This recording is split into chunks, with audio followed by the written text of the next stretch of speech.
CyberHub bunker and studio. You're tuning in to the CyberHub Podcast. And now for your host and CISO, James Azar. Good morning, security gang, and welcome back to the CyberHub Podcast, a packed show for all of y'all today. Thursday, November 20th, 2025. A busy show. All right. So I'm going to kick off by saying that over the next 3 Saturdays, we're dropping a 3-part series around how the subscription service and the subscription business model broke the CISO. And it's an all-encompassing look. I've spoken to VCs, I've spoken to founders, and I've spoken to CISOs. And part 3 will have a proposed solution. So, just saying, that's dropping on Saturday. The only way to get this article is by subscribing to cyberhubpodcast.com. That's the only way. It won't be anywhere else. You won't find it on LinkedIn. You won't find it anywhere else but our website at cyberhubpodcast.com. Go subscribe there. You'll get it directly in your inbox once it's released. All right. Busy show today. Let's get right into it because we've got a lot to talk about. Cyber security involves zero rest. Zero rest. It is the week of Thanksgiving. Let's get the turkey off the screen, gents. All right, here we go. Turkey's gone. Show's ready. Let's rock and roll. My double espresso. Look at that. Gorgeous. Just it's scorching hot. Coffee cup cheers. One more sip.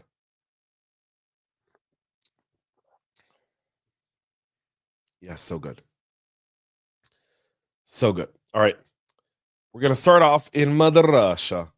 In Mother Russia, VSK Cyberattack triggers service outages. I'm kidding. All right. I'm not going to do it in a Russian accent, but a major Russian insurer, VSK, which is a major Russian insurance company, insures around 33 million people and more than 500,000 businesses, is reporting a cyber incident that disrupted their customer service and online portals.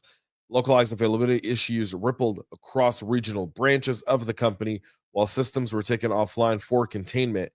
And all right, so why are we kicking off a story with a Russian cyber attack, James? What's going on, buddy? And I'll explain it very simple. There were days that I remember were episode 1015. Russia never talked about cyber attacks. Russia had 0 cyber attacks. But now the stuff is getting publicity and it's allowed to break these Kremlin censorship, which kind of either shows you a crack in the Kremlin or a change of strategy by Russia. So the incident affected only the performance of their IT infrastructure. The company says that the data of customers and partners is safe. So you might ask yourself, why does this matter, James? Why would I care? Well, specifically because the types of attacks that happen in Russia also happen to us. And whether it's just or unjust is not the same. So I'm not getting into the Russia-Ukraine war. I'm getting into the fact that this is disrupting a Russian economy that's already fragile. And that just shows you that. Okay, we continue. Sanctions are hitting the Bulletproof hosting tied to the ransomware group. Authorities are sanctioned operators and infrastructure providing Bulletproof hosting to multiple ransomware groups aiming at payment processors, crypto cash out services, and even front companies. So Bulletproof hosting hosts, essentially it's the cyber criminals version of GoDaddy, right? It's where they do all their hosting. It's based out of Russia, St. Petersburg. The US, UK, and Australia have all kind of launched sanctions against the data center Krishi and ML Cloud, which are sister companies of Medialand that provides other technical infrastructure to some of these ransomware gangs. And again, you're kind of targeting everything they do overseas and any partnerships, and you're really trying to kind of limit them. Does that put a stop to it? No. Sanction them doesn't put a stop to them hosting it. They're not going to stop hosting it. Again, what's happening right now is very simple. It's Trump in the EU, President Trump in the EU, understanding that in order to bring an end to the war, you've got to start really hammering Russia in a way where you have cards that you're willing to give up in order to bring an end to the war. And you've got to get leverage. And this is what they're doing. The arrest of the Russian cyber criminal in Thailand and his extradition to the U.S., these sanctions and everything else we've seen over the last several weeks all show that that's part of the greater strategy. So multiple groups in Russia here hitting sanctions for supporting cybercrime, but really at the end of the day, what they're supporting is the Russian regime, and that is one way to gain leverage in negotiations as the EU and the Trump administration look to bring an end to the almost 4-year-old war between Russia and Ukraine, where approximately 20,000 people are losing their lives a week. I mean, talk about significant human loss. It's happening in Ukraine and in Sudan. All right, so we'll move to Iranian cyber espionage, Amazon linking it to physical strikes. According to Amazon's security team, detailed Iran Nexus tradecraft where cyber collections and access preceded kinetic action. Think of like mapping comms, tracking targets, and pre-positioning access in cloud tenants used by logistics and media. So this is one of my one of the great stories here of how Iran uses cyber espionage for Kinetic. We've seen some of these stories with Russia doing very similar stuff in Poland, Germany, and other places in support that are supporting Ukraine. But this is the first case study we see where Imperial Kitten, believed to be operating on behalf of the Iranian Revolutionary Guard Corps, which is a terror organization, has known for its long-time operation. They used data from customers, partners, and even its own threat intelligence systems. Amazon was able to piece together a timeline for an operation that spanned more than 2 years, progressing from digital spying to an actual physical attack. According to Amazon, Imperial Kitten compromised the ship's automatic identification system platform. Excuse me. In December of 21, they gained access to critical shipping infrastructure. Then in August of 2022, they were seen hacking additional maritime vessel platforms. And in one case, it collected real-time visual intelligence by accessing the CCTV cameras on the ship. And by January of 24, the threat actor searched the AIS location data for a certain ship. A few days later, on February 1st, it was targeted by a missile strike by the Iran-allied Houthi forces. That's one case. The second one is more relating to muddy water and the Iranian Ministry of Intelligence and Security during the 12-day war between Israel and Iran. They were trying to hack CCTV streams from Jerusalem in order to better launch rockets at targets in the city. So again, using cyber for Kinetic. Not long ago, this wasn't a thing. Now it's a thing. And so when you don't like, when you ask yourself, why would anyone target me? Just think of that. Think of that. No one in the ship, I guarantee no one in the ship. So what if they got our AI? So they know where our ship is. There's tracking systems. They know everything. Well, until they launch a missile at it. And then you have a problem. We'll continue with nation-state cyber espionage, where a China-aligned espionage via network and edge devices researchers flagging a campaign abusing Soho and edge network devices to proxy ops, hiding C2 operation, and even hopping into enterprises. The compromised small routers and aging firewalls featured heavily in this campaign by the Chinese. These boxes are often unmanaged, unmonitored, and even internet exposed. They're perfect for long dwell time staging. And again, there's a lot more of those than there are ones that are actually being properly managed. So the threat group behind this from China is Plush Damien. They use routers to and device implants to redirect DNS queries to malicious external servers, which take over updates to unleash tools used for cyber espionage, kind of showing you the modus operandi of the Chinese. This is coming from ESET as well there. So you want to make sure you treat those devices the way you would treat anything else. Meet Shiny Spider, the Shiny Hunters backed ransomware as a service. This crew is coming back. Shiny Hunters now markets a ransomware as a service called Shiny Spider. That's them and the Spider Gang. I forgot their name. But bundling leak site accesses, negotiations, playbooks, and an even initial access broker ties. Again, it's showing you the decentralization and of cybercrime and kind of how they come together when they realize that they're able to put a stop to it. Again, you want to pay close attention to their TTPs and IOCs and review those in your playbooks to make sure you're able to handle these types of threats. We continue with more Chinese cyber espionage.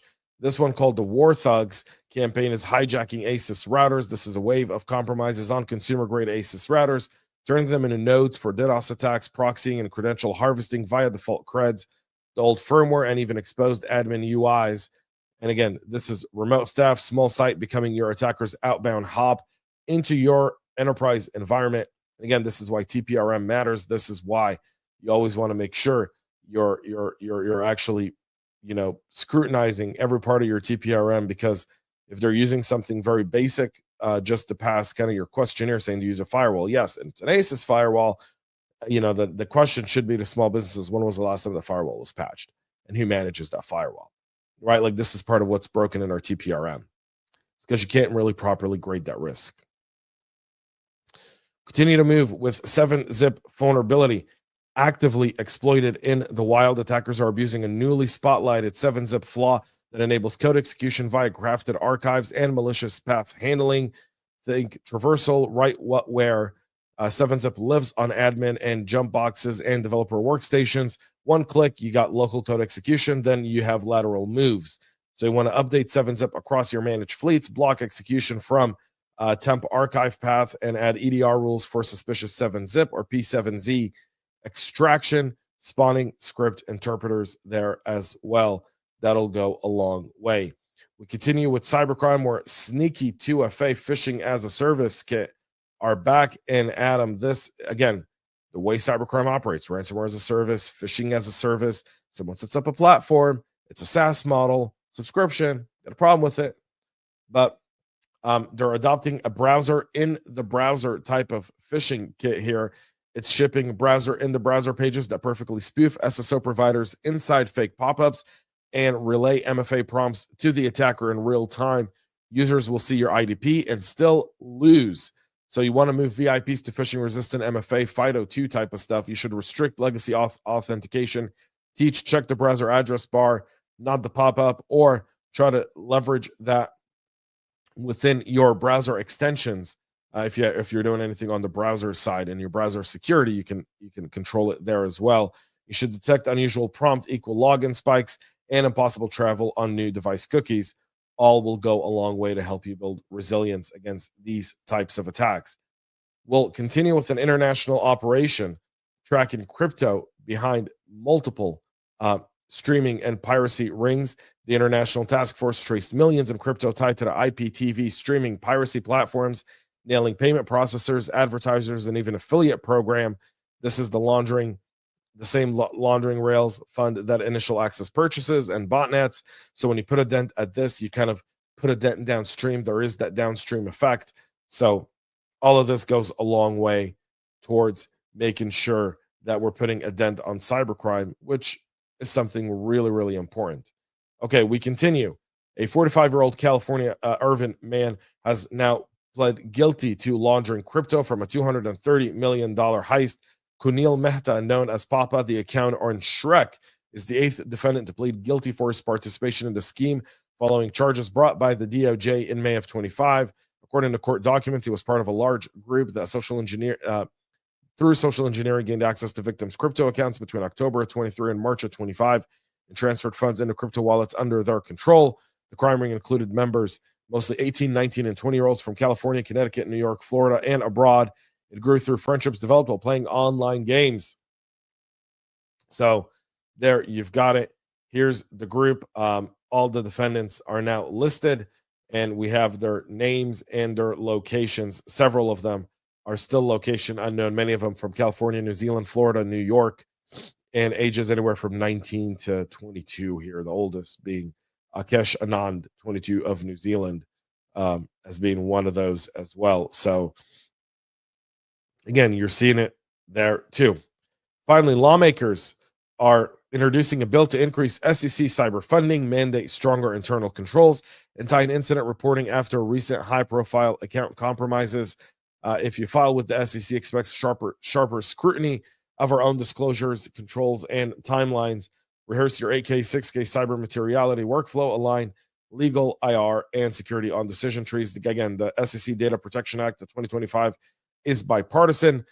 David Scott from the Democratic Party and Barry Laudermilk from the Republican Party, both members of the great state of Georgia, explained that the bill would establish uniform policies and procedures governing how the SEC requests, handles, stores, and protects sensitive information obtained from investors, advisors, broker-dealers, and other market participants. So this isn't something adding to us, but adding requirements to the SEC, which, goes a long way. That's it for our show this morning. We'll be back Monday, 9 a.m. Eastern with all the latest. Next week, shows Monday, Tuesday, Wednesday, Thursday, Friday. We are off for Thanksgiving, and then we're back into the holiday season. So December is right around the corner, folks. November 20th, 10 more days. 10 more days. It's Mariah Carey season. I hope you're ready for it. As you kind of go about your days, you're going to hear a lot of Mariah Carey. It's how she makes her money. So please, just let her enjoy this time of year. Thank you all for tuning in today. Make sure to subscribe, follow, like, comment, and check out CyberHubPodcast.com for our 3-part article series on how subscriptions broke the CISO budget crisis and led to the CISO budget crisis. So with that being said, have a great rest of your day, y'all. And most importantly, stay cyber safe. We love feedback, so make sure to connect with us on social media and subscribe to our podcast on your favorite podcast listening platform.